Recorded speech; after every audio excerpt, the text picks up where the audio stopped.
Hi, everybody. This is Charles Hoskinson broadcasting live from warm, sunny Colorado. It is the 4th of July, America's Independence Day. A long time ago, we decided we didn't like the English as much as we thought we did, and we decided to have a bit of a debate about it.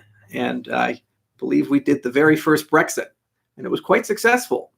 And ever since that day, the United States has prospered quite a lot. We've had a few conflicts along the way, a civil war we had to deal with, but all things considered, the United States is a pretty amazing place. Great to live here, great to celebrate, and always proud to be an American. So I'm not going to work the whole day, but I decided since I have a little bit of free time, and I just got back from a very long trip to have an AMA, and it's so nice to be joined by as many people as possible.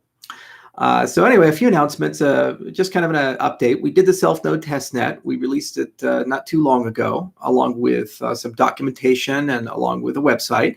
The stake pool channel on Telegram has grown to 2,100 people. A lot of people have managed to actually get the self-node testnet working. They've given us an enormous amount of great feedback. We've learned a lot along the way, and the first major patch for the self-node testnet is coming out either this week or it could slip a little bit till early next week. But it should fix a lot of those little issues that people are having. We also may create some form of an SDK for it and see what types of things that people can build with the self-node. And also just keep testing it, keep exploring with it. We're certainly learning a lot, and it's actually very fun to see what the community is doing. I think the most touching was that someone posted on Reddit that their 13-year-old child was able to actually get the self-node working. And playing around with that. So that's really cool. And it's starting to actually provoke questions about how Ouroboros works, how delegation works, because it's no longer academic. People are actually seeing it in code, in software, with commands that they can run and do. And they're asking everything from what is a VRF to, well, what are these staking certificates all about? And that's a very invaluable thing. So it's really exciting to see that go into reality, and it's exciting to see people play with it in real life, ask questions, and give us some good feedback. So just keep doing that. Just keep chipping away at it. And boy, it's going to be fun to see these updates come. The other thing is if you're following our repos, you'll notice that we've been releasing a lot recently. We just cut a major release for the new Haskell wallet backend, which is a really significant piece of infrastructure. It's about 5,500 lines of code or something like that. And there's quite a bit of magic to that. It's actually an abstracted wallet layer, so it can be parameterized to work with basically any UTXO style accounting system. So for example, you could technically use it with Bitcoin or Litecoin or Dash or Monero. And what we've done is we've decoupled it from our stack, and so it can be plugged into the Rust node or the Haskell node. So we've already finished the integration with the Rust node, and now we're starting the integration with the new Haskell rewrite that we've almost finished. So the Byron rewrite, you're done. We're cleaning a few things up, and then we're going to make a magic to pull it all together with the new Haskell wallet backend. And then you just add the Shelley rules on top of it. And then we have kind of two different approaches we can take for the Shelley mainnet, approach with the Rust side and approach with the Haskell side. And there's a delta between them. So things are moving quickly. We're certainly releasing a lot these days, and the software quality is really high. And the engineering processes are really good. It took a long time to rebuild and retool and get things where they needed to be. And it was very painful for us as a company. But now that we've done that investment, we're starting to see the fruits of those labors. And it's always magical when you get to finally see those fruits. So please do keep using the self-node testnet. Please do keep reading the documentation. Please do keep commenting. Join the Stake Pool Task Force channel. As I mentioned, there's like 2,100 people in it now. Up from 100 not too long ago. So that's grown exponentially. And hopefully we can have 10,000 at some point in it. And a lot of great ideas are flowing along. Emergo also just previewed their Staking and Delegation Center GUI. And we're going to be doing some previews of the Staking Delegation Center GUI for Cardano. In fact, I'm getting a demo next week for all the Daedalus work. The GUI work is done. And now we get to kind of tweak it and debate about where certain icons go and colors and these types of things. And so that's really exciting to see. And as soon as the new wallet backend is connected with Daedalus and connected to the Haskell and Rust node completely, then we'll actually be able to see that on the test net as well and play around with it. So you won't have to use a command line interface to do these things. So it's just nice to see software coming together. It's really cool. You start with an idea, you do it on a whiteboard, you talk to a lot of people, you hire engineers, you live in the world of what if and coulda, shoulda, and perhaps. And at some point, you do it and you put it all together and then you release it. And then people give you comments and feedback and they get surprised and they say, wow, that's magical. And then they give you new ideas and new directions you never even considered. And you pull those ideas and directions together. So it's really cool to actually see that happening real time and in real life. And it's really cool to see a lot of really deep ideas that were really hard to actually write down and implement finally actually become real. So it's humbling, it's exciting, and thanks guys for all your patience, and thank you for being with us along the way. The community continues to grow. The foundations of crypto are quite healthy. We have a lot of challenges coming up ahead. Some of these challenges will be regulatory. The existence of Libra and the existence of crypto at this scale is causing governments to really have a serious conversation about everything from who's a money service business to things like how should regulation and metadata and other such things be embedded into the transactions themselves. And as a consequence, every cryptocurrency is going to have a strategy moving through the next 3 to 5 years about how can they exist as a global financial system. And it's no longer sufficient to say that we'll just copy Bitcoin's ethics and design and transaction patterns and that somehow the whole world will just move to accommodate that. You need to have a superset, meaning a system that's flexible enough to replicate what Bitcoin has, but if desired, be able to do a lot more at the transaction level and comply with a lot more. So that's going to be a fun conversation to have with the community, and it's going to be fun to build these types of features because it turns out that you can build them in a way that preserves privacy and the core ethics of the system. It's also going to be fun to pull Ouroboros Hydra as well as the other Ouroboros improvements and sidechains, as well as the treasury system into Cardano. There's a lot to do, but the way we've written the code and the way we've put the engineering side together means we can now do it quickly, and we'll be able to keep up with the best of them. We have some great competitors out there. Algorand recently raised a lot of money, and they have a great team, and they're working real hard. And there's a lot of other things like Cosmos and Parity Substrate, and other things that have hit the marketplace that are quite compelling and interesting. And great protocols are coming out every day. So it's a lot more competitive today than it was 2 years ago. And there's a lot stronger people in the space today than it was a few years ago. And I think that's a value add for us all, because the great things they do, we learn from, and the things we do, they learn from, and we grow together. And it means the crypto movement's here to stay, and it's quite strong. Okay, so let's have some fun. And let me ban Max Power real quick,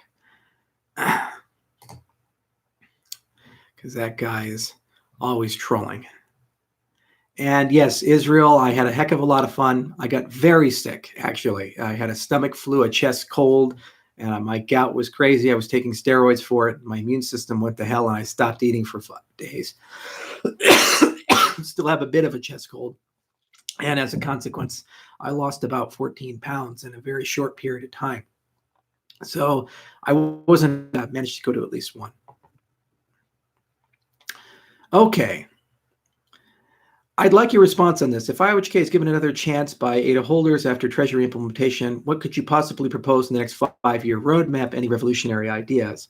Well, there really shouldn't be a situation where we go and say, we're going to go do 5 years of big, strong work. What's going to happen is things will get a lot smaller, and they'll be broken down into either things we want to build on top of the protocol because we think that they're going to add value. And that could be everything from a value stable currency to portfolio of dApps to maybe even a venture capital fund to fund the existence of dApps. It can be protocol level improvements, meaning there's maybe some stuff that didn't get done, like K or RENA, that we'd like to give a second shot at, and we can spec that out, scope that out over a 24 to 36 month period. And we'd like a budget to go pursue that. Or there can be things like, yeah, we'd like to make iterative improvements to the software, fix bugs, clean things up. And, there's a cost to maintaining a development crew to do these types of things. So all of those can be broken down into proposals, and there's no reason to put them all together into one gigantic pass-fail monolithic proposal. It makes sense rather to space it out. And in addition to us, other people are making proposals, and there's a finite amount of money, meaning the community is going to have to make a queue and make some basic decisions of where do they want to go and what do they want to do.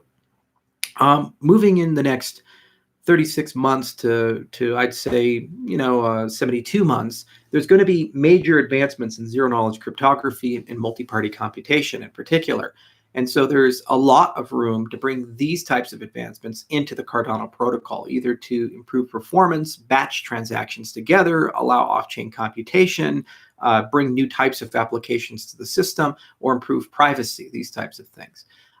So we can certainly make proposals along those lines, and it can be everything from exploring Honey Badger MPC, and bring that in and as a side chain and allow people to spin them up anytime they want to do MPC circuits, to doing what Starkware is proposing to do for Ethereum. So these are the kinds of things that we'll think about, and we'll make these proposals, as will other people. Okay. Let's see what we got here.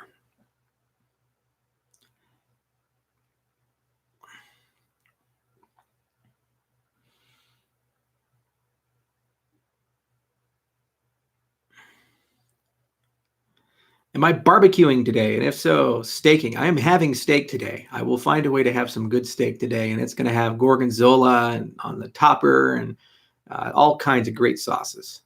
I love steak. It's going to put me in an early grave.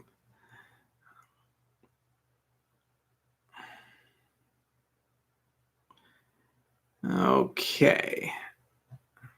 What else we got here? Wyoming steak, Colorado steak. We got good beef here, son. Mergo share the Yoroi wallet staking interface. Will Daedalus have a similar interface, as it looks very useful, user-friendly? Yes, and I'm getting a demo of basically a complete user interface next week.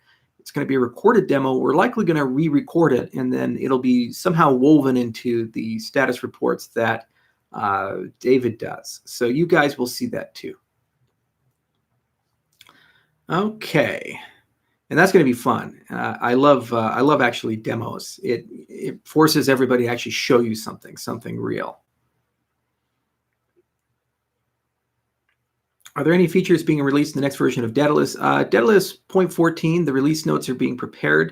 It's going to take a few more weeks for that to come out, but it will come out in the next in the 1.6 update. So that'll be this month.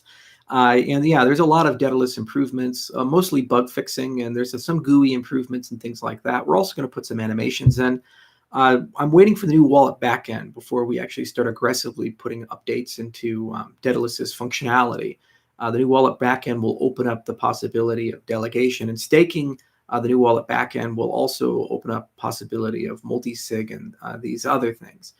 So that's right now a separate piece of software, and we're building legacy support right now for the old way things were done in the old Cardano.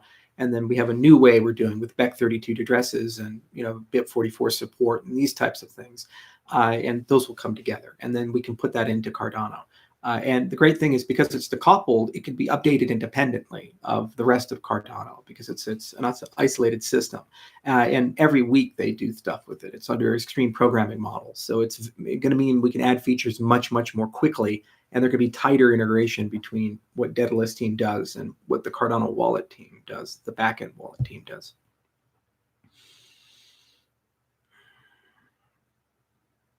Mm-hmm.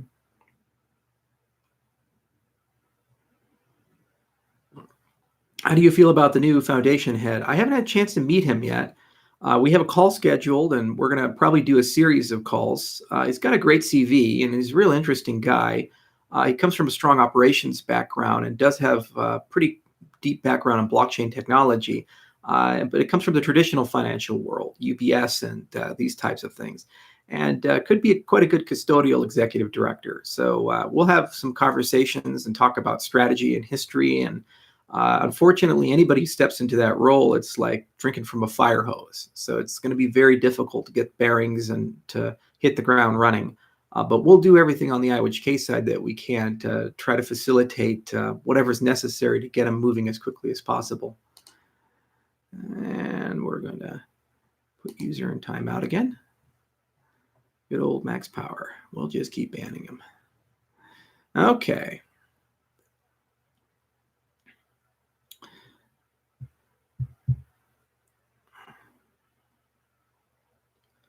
Come on, guys. Give me some good questions.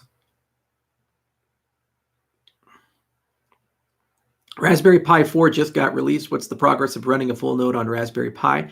Once we are done with the complete rewrite of the Haskell Byron node, it's going to be a super fun experiment to see if we can get it working on the Raspberry Pi 4. We have it working on RockPi, the Rust side. So we have a good partner in the community named Marcus who helps us with this stuff. And we also have quite a few people at IWHK who are kind of hardware nerds, and they have Zimkeys and Raspberry Pis and these things. So I suspect that they will definitely have a lot of fun trying to get Cardano to work on that device. But looking at the stats, it is powerful enough. So it'll be interesting to see what we can do. And if we get it working, we'll probably do a video and a tutorial on how to do it yourselves.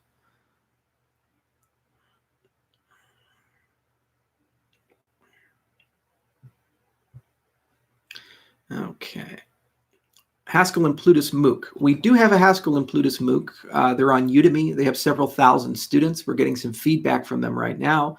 We're currently writing a Plutus book, and the Plutus book will be released in July sometime, I believe. That's the Amazon deadline that we have. And that's the first book we've ever written on the language. We'll probably do a follow-up book that's a bit more comprehensive for getting developers involved, maybe an O'Reilly publication or something like that. But we need to wait for the Plutus platform to get a little bit more advanced, and for SDK and libraries and these things to emerge, because then it's more useful to do a book of that caliber. So right now we have kind of a three-stage strategy for Plutus and Marlowe. We're doing workshops / hackathons to show it off and get people excited about it and get feedback from the community. We're engaging in some MOOCs and content materials like the Udemy courses and the book that we're publishing. And then inevitably we need some people to build some actual dApps with Plutus and use them as case studies of what's easy and what's hard and so forth. And that's why Emergo has been seeding these accelerator programs like the New York program, and we've been collecting a whole bunch of potential partners that are interested in building things on Cardano. So once we get to a certain threshold for Plutus platform, then we'll be in a good position to have Plutus platform basically allow people to build dApps. And then those dApps will create a feedback loop to improve the content, material, and obviously the developer experience. And then once that goes through some of these iterations, then eventually you have enough to write an O'Reilly book or something like that. And then that brings the next wave of developers in, and then the wave continues. It's a feedback loop.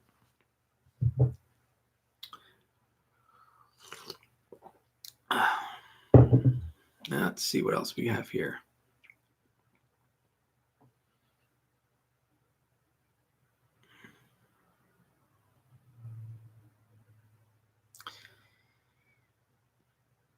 How is the Ethiopian implementation going? Any updates? So Ethiopia in particular, it's a three-stage process. One is a feasibility analysis, two is a pilot, and three is actually converting the pilot into a finished product.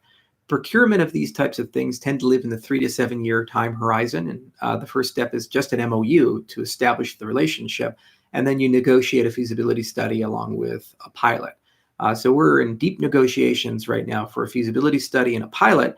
And pending the success of that pilot and what we learn from it, it very naturally makes sense to either say, okay, we can't do this because of some logistics reasons, or the government's not ready, or the environment's not ready for something like a currency, or it does make sense to continue going and pursuing it, in which case there'd be an open bidding process. An RFP would be issued, we would bid, other people would bid, and then basically the best candidates win. So you have to be very patient, and we have to work very systematically. And so we're in deep negotiations right now on the contract for the feasibility study and the pilot. and with any luck, that will conclude soon. So I've gone back and forth, and our people have gone back and forth, and right now it's in the hands of the ministry.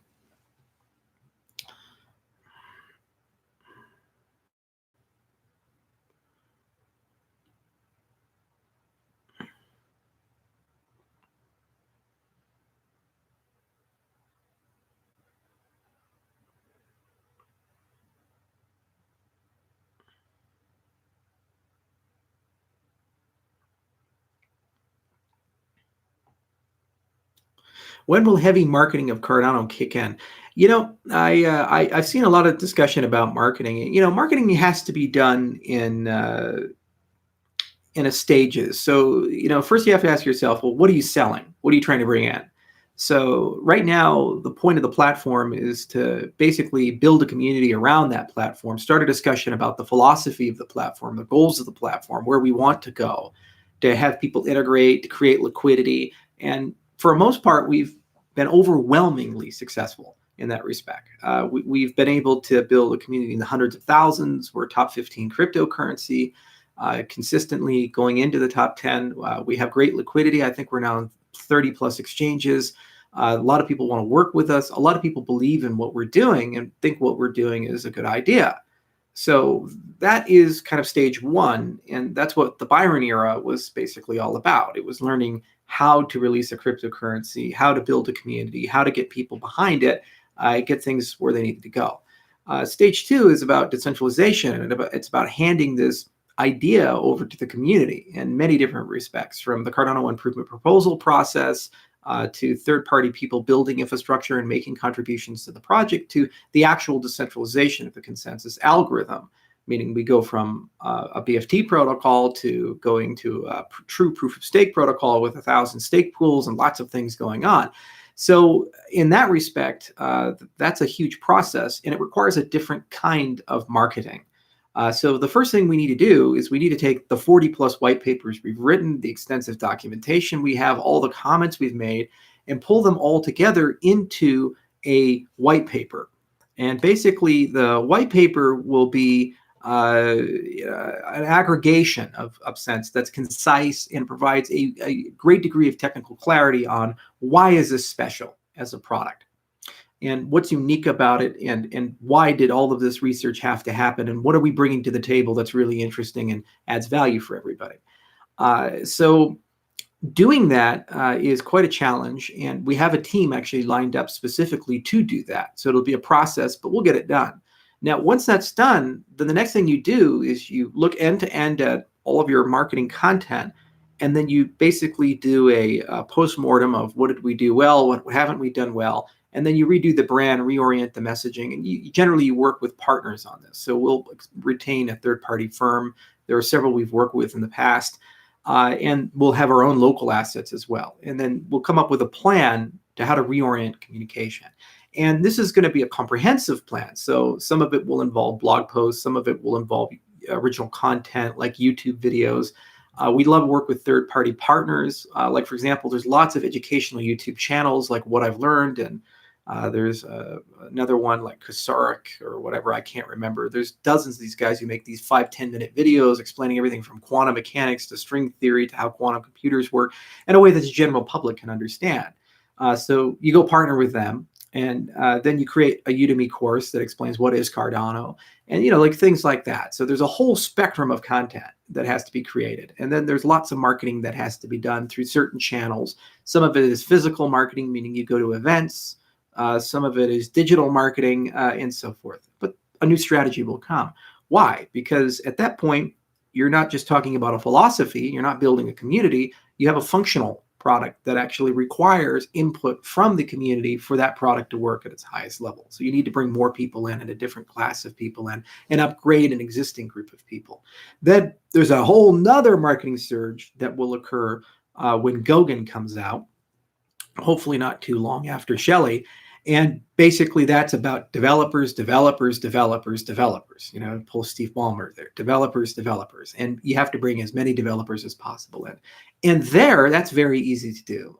There's a whole circuit of functional programming conferences. There's a whole circuit of meetup groups that do functional programming, and that's just a game of numbers. It's a very systematic effort. We go and make a list of all of them, and we say we will have representation at all of these places. We will have workshops at all of these places, and we're going to go hit the pavement very hard and bring in as many of these people as possible. We'll create a stack exchange for it. We'll do all the things you need to do to get a great developer community, and that'll run in parallel to the marketing that's running with Shelley. So yeah, marketing will come, and it comes in stages and it comes in phases. And every time you do it, you bring a different demographic in. You don't lose the old demographics; they stay. They just get upgraded a bit, and then overall, the entire ecosystem gets stronger. It's a process. And then, after we've finished the Goguen marketing, then there's this idea of Voltaire, where we're basically talking about governance, and that requires a completely different type of marketing and discussion of how do we now leverage these developers and these people running infrastructure and this great philosophical community, and then find leaders from among them to act basically as a governance layer for the system and basically bring it all up, and then anticipation for the treasury system. So if we do all those things right, it'll be a very good community. So those things are coming.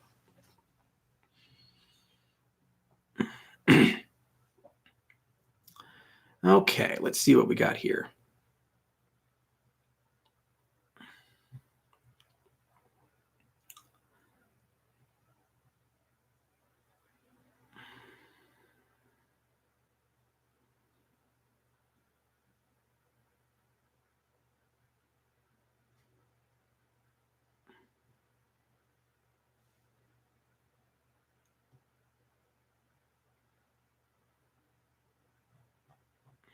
Mm-hmm.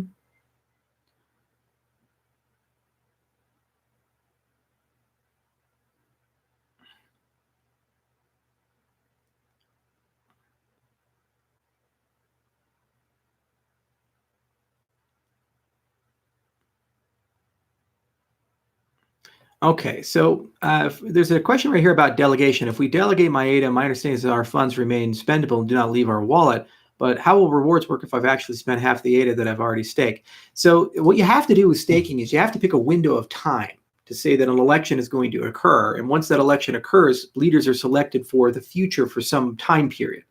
And what that basically means is that when you're within that time period, that decision realm, that's when prior staking decisions matter. And then after that's occurred, when you restake, those elections have already occurred. Those people have already been brought into the system as leaders for that epoch, meaning that when you spend your ADA, you're not going to influence or change that decision. So basically, you pick something to stake to, then an election happens, and after that, well, if you move your ADA, it's not going to have any influence on that. So we call this an epoch. It's a 5-day period right now is the parameterization for that. And basically an epoch has slots, and each slot belongs to somebody or a group of people, depending on if it's Prouse or Boris Classic.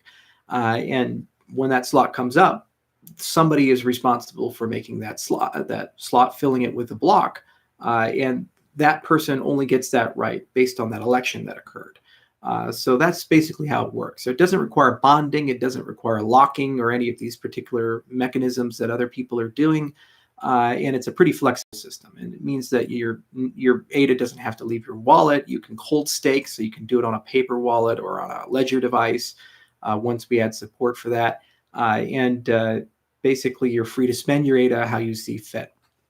There are also going to be an enterprise address concept. We have it in the specification, and it's coming with Shelley, where if you, for whatever reason, want to exclude yourself from participating in or having the right to decide who has state control of the network, you can put it into an enterprise address, and it's as if the ADA doesn't exist from a staking standpoint. So there might be people who live in regulatory environments where staking is illegal for whatever reason. So you can basically convert your ADA to a form where it can't stake. So it basically provides some degree of indemnity there in that respect. Can't speak about Coinbase at all. Don't even ask. When is the NIPA POW and Light client support coming to Cardano? That will happen post Shelley. probably during the Goguen era. But I really, really, really want that support because we'll get the ability to do side chains, but we'll also get the ability to do super light clients, which means you'll have a very fast bootstrap time.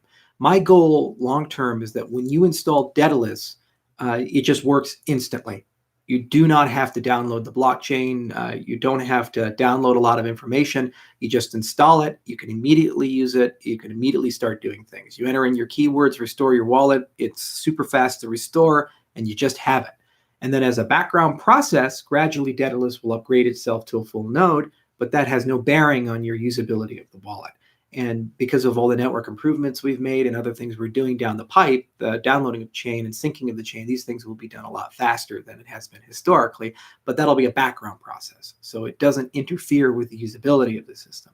To get there, we need proof of stake side chains. And we know how to build them. We have a paper for them. It's just one of those things that's just sitting there waiting for the rewrites to be done. And now that those rewrites are near concluded, this is exactly the kind of stuff we can talk about, which makes the product so much better and so much more usable.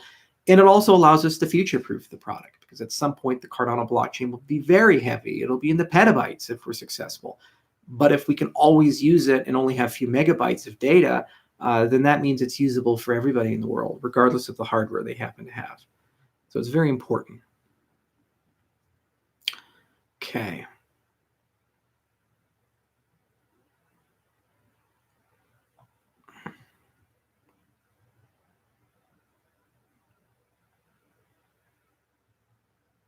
Has Justin Sun invited you to have lunch with Warren Buffett? You know, they're going to go. Normally, Warren Buffett does it at this great restaurant called Smith and Walensky, which is a steakhouse in New York, and it's a great steakhouse. I go there often. Every time I go to New York, it's one of my favorite. And I think they were moving it somewhere else now, which is just a shame. You know, it's a standard dinner, and you sit down and you talk to Warren, and he basically asks you a bunch of probing questions, and after it's all said and done, you go home. And then Warren's opinions probably won't change at all, because you know how he works is he has a whole group of super smart people he talks to on a regular basis, and he's a value investor. He doesn't look at ups and downs. He's been following Benjamin Graham's book since before any of us were born, and so he looks at long-term fundamental arcs, and he says there has to be foundational things here for these things to be good investments. So there has to be stable markets that are well regulated. There has to be some way of managing volatility. There has to be real use and utility behind the product. There has to be a clear way of differentiating one product from another product. And also there has to be a management layer for this ecosystem that is stable and competent. This was not the case, for example, in the 1990s, which is why Warren Buffett stayed out of that space. But then as these tech companies became professionalized and became among the most valuable companies in the world, he pivoted and moved into them and continues to make great money. So there is not a damn thing that Justin Sun can tell Warren Buffett in any way, shape, or form that will convince Warren Buffett to change his opinion of cryptocurrencies or his fundamental investment thesis, because he's been consistent with that thesis for his entire life, and he's one of the world's richest men because of that thesis. He's going to keep that thesis consistent. And frankly, the cryptocurrency industry is going to have to catch up to a point where that thesis is compatible with the cryptocurrency industry. And that will happen. You know, inevitably it will happen. It happens to all industries. And no, he hasn't asked. And if he asked me, I'd turn it down. It's just a PR event. And I've met many very famous, very rich, powerful people, from heads of states to kings to billionaires. I don't need to go sit down for 2 hours with Warren Buffett to validate myself. But Warren is, of course, a neighbor. He lives in Nebraska. I live here in Colorado. So if he wants to talk to me, he's more than welcome. Come out to the ranch and we can talk about horses.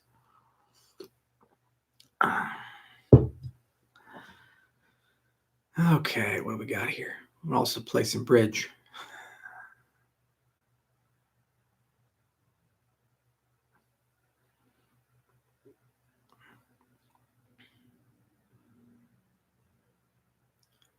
All right, what do we got here?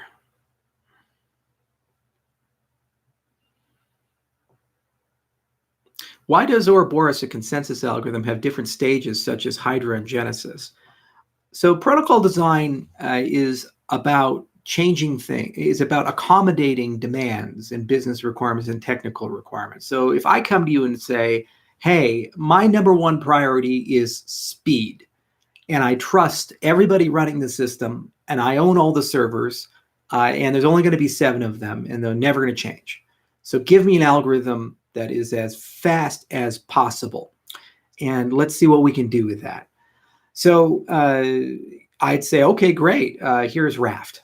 It doesn't have any Byzantine resistance, so if any of the nodes are lying or doing anything, it'll crush your protocol. But it's a super fast protocol, and it's easy to implement, and it has a lot of robustness and power behind it, and you can get great performance, like lots and lots of transactions per second. Now, if you come to me and say, there's a federation, and there's going to be a group of people, but we don't trust each other. However, there's only 7 of us. Then I'd say, you need a BFT protocol. Okay, so here's Paxos, or here's Ouroboros BFT, or here's Tangaroa, or something like that. Okay, now it's slower because it has to do more, and it has more things, but it's not dynamic, it's static. You don't change the quorum.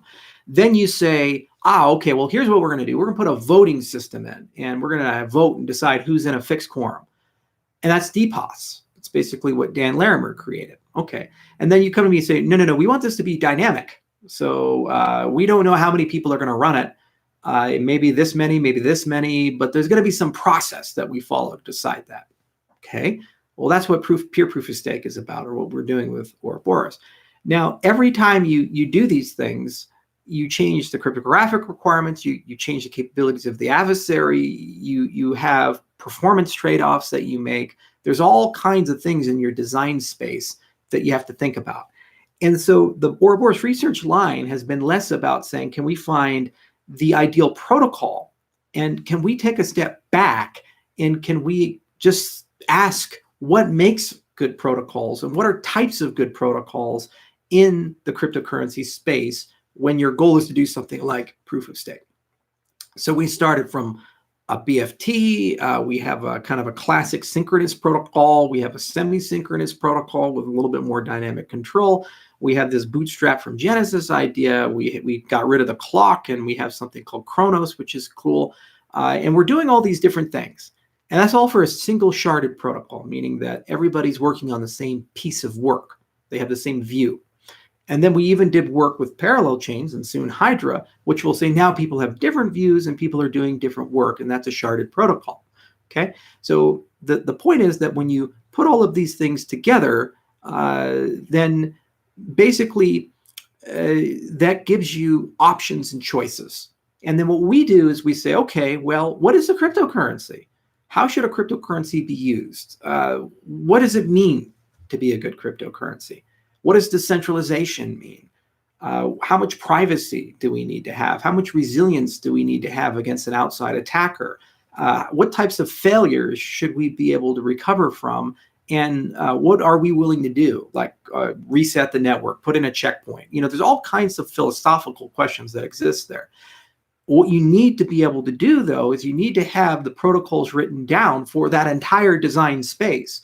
So as you're navigating that philosophy, those philosophical questions of how do we solidify and pick a combination of these things, you understand very precisely what you have to do, what you're giving up.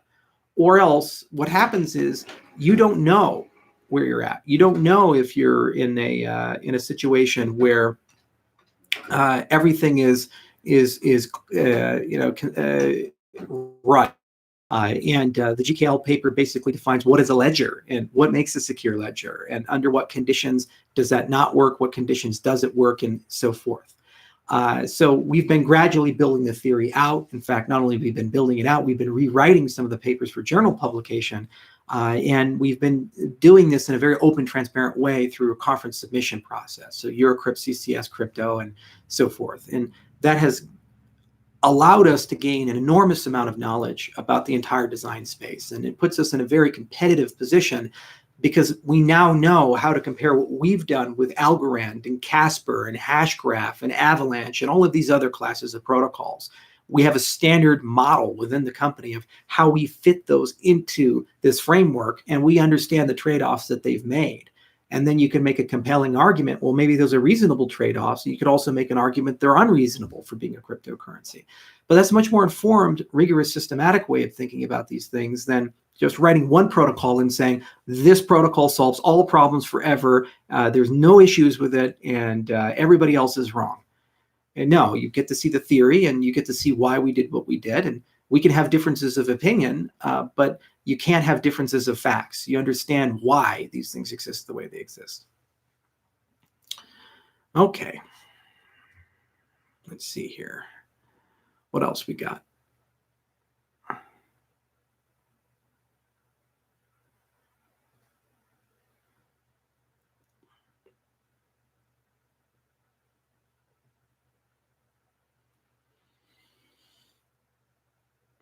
Hi, Charles. Is it true that Cardano was marketed as a gambling platform in 2015? You know, I've seen recently a lot of people just come and say this bizarre story. And usually come from the Tez side, but people lead you particularly side. But basically, it's something along this narrative. In 2015, a group of super shady people got together and they went to every grandmother they could in Japan and basically said that Cardano is a get-rich-quick scheme that's going to be a giant casino in the sky. Put in money, and you'll instantly get money out, and you know, wonderful for everybody. And then they collected all the money, and then we had no idea what we were doing. And then Tezos came out, and then we just copy-pasted all their ideas and then pivoted the project there to go legit so we could stay out of jail. This is the narrative that is going through. It is such a bizarre, insane, bereft of reality narrative. And they parrot this because there's some third-party websites in Japanese that say Cardano is going to be used for gambling. But they can never point to an IOHK release, an Emergo release, or any content or material from the Cardano Foundation attesting to this.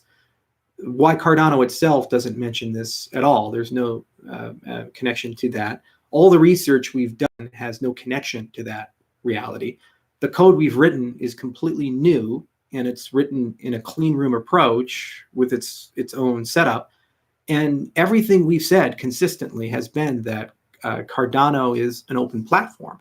Now, yeah, you're damn right that games are attractive and interesting, and we're absolutely going to pursue them where and when they make sense. And the most popular apps right now in EOS are certainly in the gambling space. And I'm sure a lot of people are going to deploy these types of things on Cardano, and they're high growth vehicles. But the philosophy of the project has always been to be a financial operating system, and has always been to be what cryptocurrency should be for the developing world, and to reimagine the regulatory balance of these things, to think about the transaction atomically, to think about each protocol that is being used atomically. We've been intellectually consistent. We've done an enormous amount of research. We've written an enormous amount of code. We've gone through hell as a project to innovate and do the things that we're doing. And we haven't copied anything from anyone. Yet this seems to just be repeated over and over again. And I just keep asking, well, where's the scam? The ICO was extremely transparent. 9,914 people participated. There's an audit report that's published. The demographic information is published. Less than 5% were over the age of 65, and they were transitive buyers, meaning they usually had a family member who was also involved. There were help desk tours. Everybody who bought it got it. Where's the scam? I just really would love to know. But yet they repeat it. They just keep going through it. They're stuck in a cognitive loop. So I think the issue here is that some people get in love with fiction, and they get in love with narratives that are invented in their own minds, and they don't like reality very much. They just stick with that and just keep running with it, repeating it, repeating it, repeating it, repeating it, repeating it.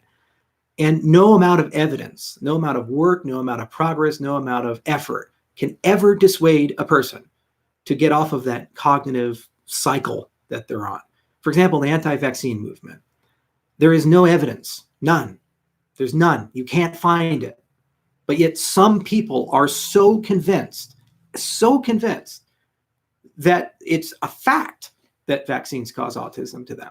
It's a fact that the drug companies are in some giant conspiracy, and their goal in life is to poison your children for some unknown reason. And all the doctors are in on it, and all of society is in on this. And you can show them medical report after medical report. You can show them any evidence that it doesn't matter. It's in their mind, that's the way it is. The same for the Flat Earth Society. You can show them pictures from space. It's a NASA conspiracy. You can go to Antarctica and say, where's the ice wall? And they'll say, it's a conspiracy. You're now part of that conspiracy. Because human beings are confirmation bias engines. They exist in this realm where when they've decided something's true, it's true no matter what. And unfortunately, there's some group of people within the cryptocurrency ecosystem who just have this belief about Cardano. It is what it is. I'd love them to show evidence to support that belief, videos of me saying things. I'd love to see marketing materials from IOHK saying these things. I'd love to see where we stole things from Tezos or where we stole things from other cryptocurrencies. Where? Point to the copy paste, point to the plagiarism in the white papers, point to the code that was borrowed. You can't, because it doesn't exist. It's fiction. And it's fiction repeated over and over and over and over and over again. It is what it is. And so we deal with it. It's fake news, and, you move through it. Frankly, people wouldn't be this passionate and excited about what we're doing if it was just some cash grab product. They'd see through that. They'd understand that. We wouldn't be doing the kinds of things we're doing, hiring the kinds of engineers we're hiring. We wouldn't be writing the software we're writing. We wouldn't be doing the research that we're doing. It is very easy to build a cryptocurrency. We've done this multiple times as a company. It's very easy to copy something and make minor cosmetic improvements to it and launch something. And if this was just a game of numbers, we would have done this in Legion in 2017. We had every capacity and capability to do that. Instead, we did the very hard thing over and over again, writing software that took years to understand how to write well. And we endured brutal criticism along the way of people saying we're incompetent, we don't know what we're doing, we're too slow, we're too rigorous, we're too academic, we're out of touch, we don't know how to write software. We endured all of that and all that criticism because we knew that what we're doing is right. So, it is what it is. Sometimes there's delays. Research and development has delays. That's not an indication that we're incompetent. It's an indication what we're doing is challenging. No one looks at SpaceX when the rocket doesn't land properly and say, that's it, the company's over. These guys don't have a vision. They don't know what they're doing. You look at the trends and you say from the beginning to where they're at, they're launching people into space. They're landing rockets on platforms. They've done amazing things. But if you take a cross-section of SpaceX during their reign, you would see them picking up pieces of rockets off of a beach. You would see all kinds of flight delays. You'd see all kinds of design defects with the Merlin engine. You'd see all kinds of things that were deeply troubling and concerning.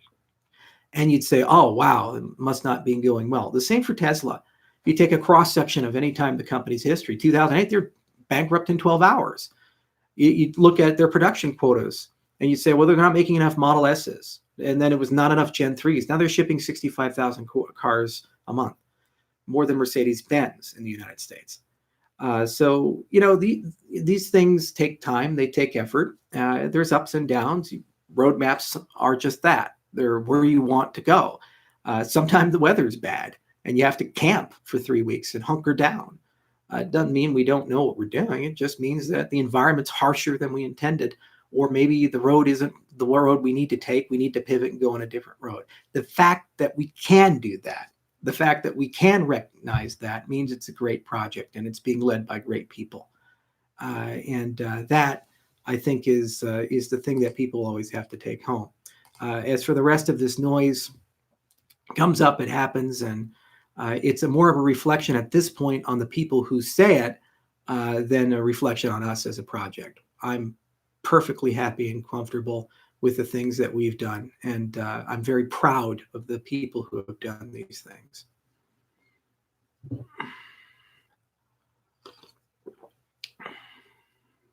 Okay.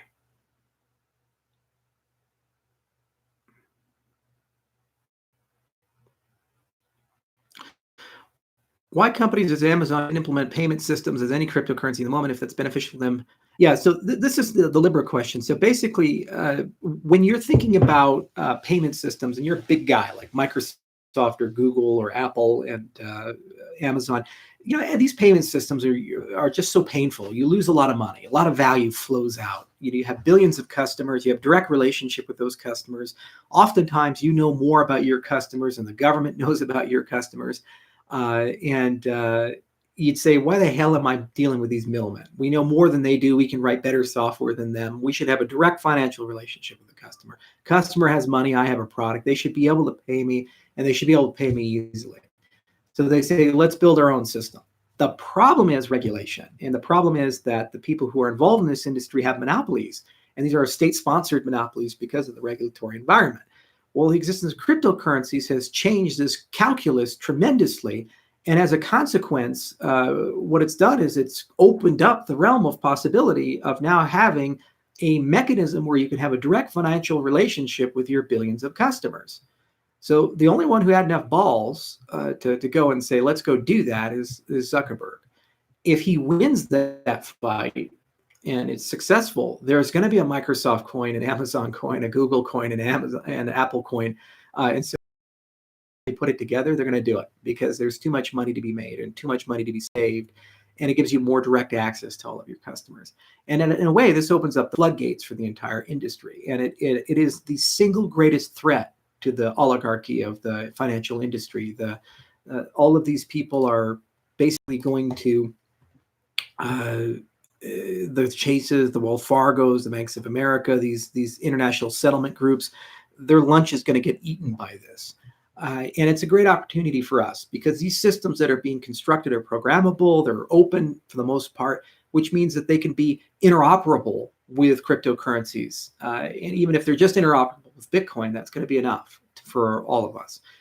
So I view them as positive developments. There's certainly huge privacy implications. There's control implications. I mean, this is a reality. You could wake up and say, because you violated our terms of service, you can't have access to your Facebook wallet, and you could have 30% of your money in there.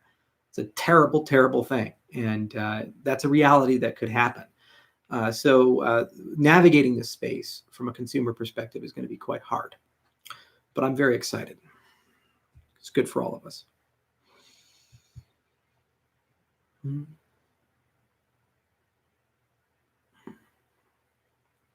All right, what else we got here?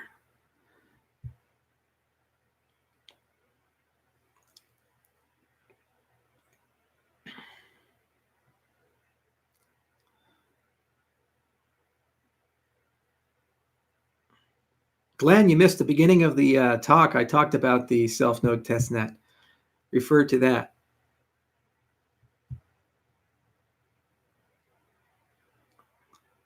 Let's see what else we got here. Come on, guys, give me something good.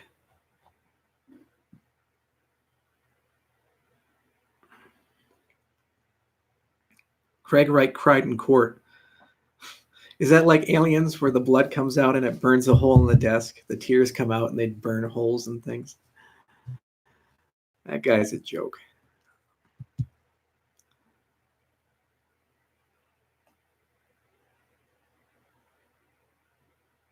Have I spoken with Joe Rogan? You know, Rick, I've never met Joe Rogan. I always wanted to. I love that damn show. It's a lot of fun. This is another one of those things of timing. You know, I would love for staking to be out, smart contracts to be up before we go on a show like Joe Rogan.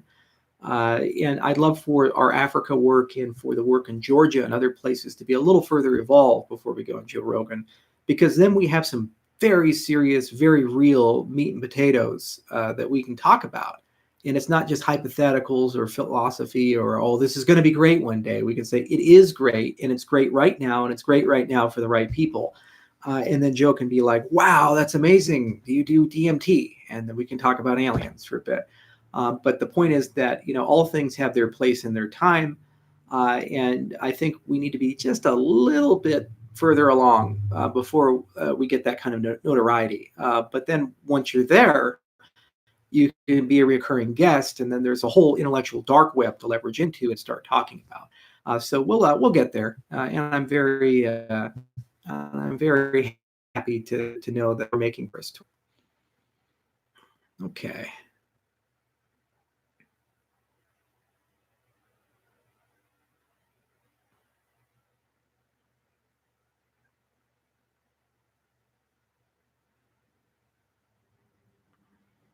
The protection mechanism against too many stake pools, you have to delegate to the stake pools. So there's only a finite amount of ADA. And the financial incentives are basically set up in a way where you're going to have a kind of a ceiling of stake pools. And if you have more than that, you actually make less money. So I'd highly encourage you to read our paper we wrote out of Oxford with Elias Kasoupas. The paper covers how you parameterize that model. And that's why we can believe that there'll be stable 1,000 stake pools after a while. What do you think about microdosing mushrooms? There's a great book. It's from Michael Pollan called How to Change Your Mind.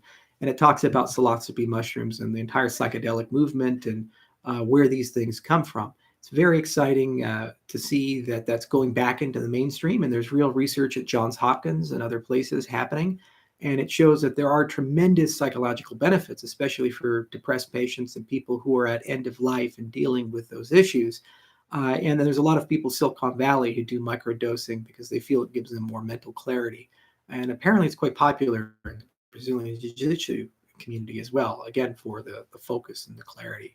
It's as with anything that manipulates your mind, it's a dangerous road to go down. And it's one that requires a great degree of clarity and thought.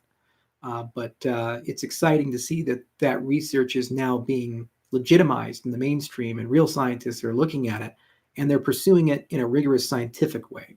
The problem with a lot of these studies, a problem with a lot of the research that had been done is very anecdotal and it wasn't set in a way that was repeatable or useful for other people. So even if you find the path to enlightenment, just because you found something that's you, it doesn't mean it's universal for everybody.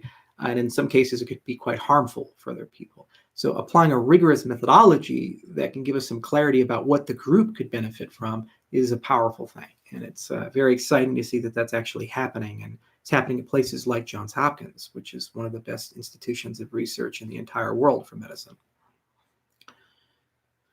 Okay.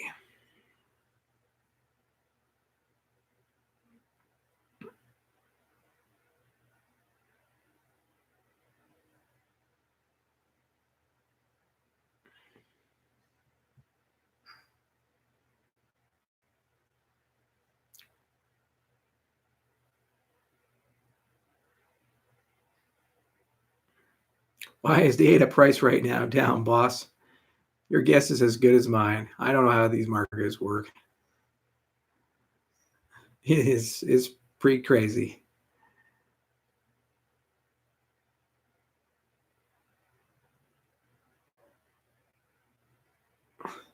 I love these types of questions. Are the unminted ADA what will be used to fund incentives and rewards? If yes, are they created via God mode from the protocol, or will they be pre-mined and stored in a wallet? Guys, but there's Bitcoin. There's Bitcoin. If you mine Bitcoin, it creates Bitcoin, right? You stake ADA, it creates ADA. Why is this so conceptually hard? I was on a show with Crypto Crow. First question he asked me is, when are you guys going to burn any ADA? It's like, what?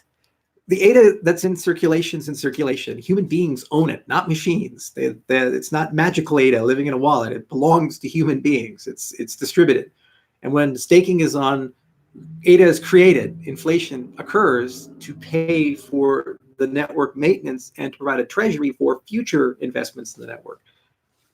Okay, so as long as demand outpaces the inflation, it doesn't deteriorate value of the underlying asset. So that is something there, as all cryptocurrencies have, or most have that, to promote the maintenance of the network. And why would that be any different than Bitcoin? And we've been explicit about that. I just don't understand people sometimes, coin burns and these things, too much ADA in circulation. If this is where your mind is, you're an idiot. Get out of crypto. You don't know how any of this works. You're going to lose all your money. I used to have a pocket protector because I had these fountain pens and I loved them, but occasionally they would leak. And I got rid of the pocket protector when I got rid of the fountain pens. I got a lot of shit for that pocket protector too, by the way. All right, let's see here.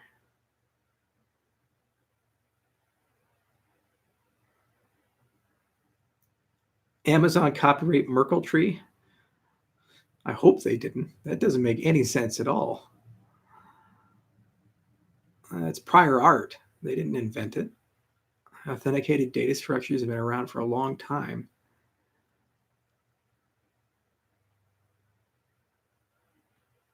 Do you own BTC? Yes. It's the only crypto I hold outside of ADA.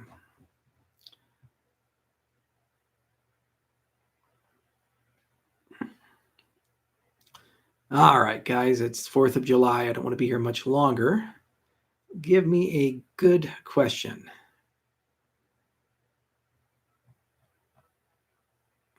Good question. Come on.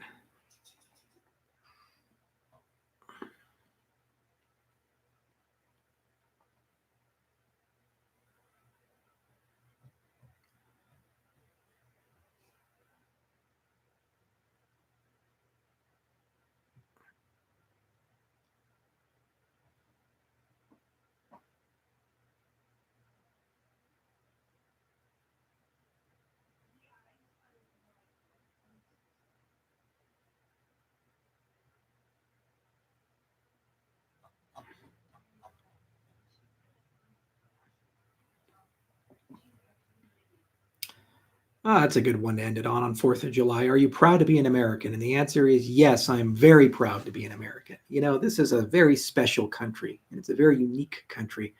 The magic of America is that we're one of the few countries in the world that can exist with a bad government that no one likes, respects, and in some cases we actively want to change, yet somehow we are able to solve giant problems. A great example would be the space program. You know, for a while, the US space program was the envy of the entire world. And we went to the moon, we did amazing things. And somewhere along the way, we lost our way and it became a lot less exciting and sexy. And we stopped trying to solve big problems like go to Mars. And we focused on low hanging fruit and collaborative efforts like the International Space Station. And some citizens said, you know, we should still do the big stuff. We should still do the big problems. And they went and they built SpaceX. And now there's a inevitability about the human race going to Mars. And more likely than not, an American flag will be on the shoulder of the astronaut who does that because the private citizens got together and did it. It's the same for water quality. It's the same for global warming. There's a great company in America called Carbon Engineering, which basically knows how to suck carbon right out of the air. And if this is done correctly, it could basically geoengineer the entire planet if we wanted to. American entrepreneurs wake up every day, clean up the oceans, figure out how to get rid of all that plastic in the oil patch. We're world leader in nanotechnology, world leader in biotechnology. We are leading the AI revolution. There's not a damn thing in the world we're not a leader in or getting close to being a leader in, or if we wanted to, within 10 years could be a leader in. And that's just because of the character of the people. And we welcome the best and brightest from all around. There is no canonical American, no matter where you go. There's no vision you can have of a picture. This is an American. Black, brown, yellow, Muslim, Christian, agnostic, it doesn't matter. We're all kinds. And as long as we have that soul of the country's there, our best times are still ahead of us. There are a lot of problems and, you know, there's a lot of things we need to fix. I'm not happy that we incarcerate one whole percentage point of our population.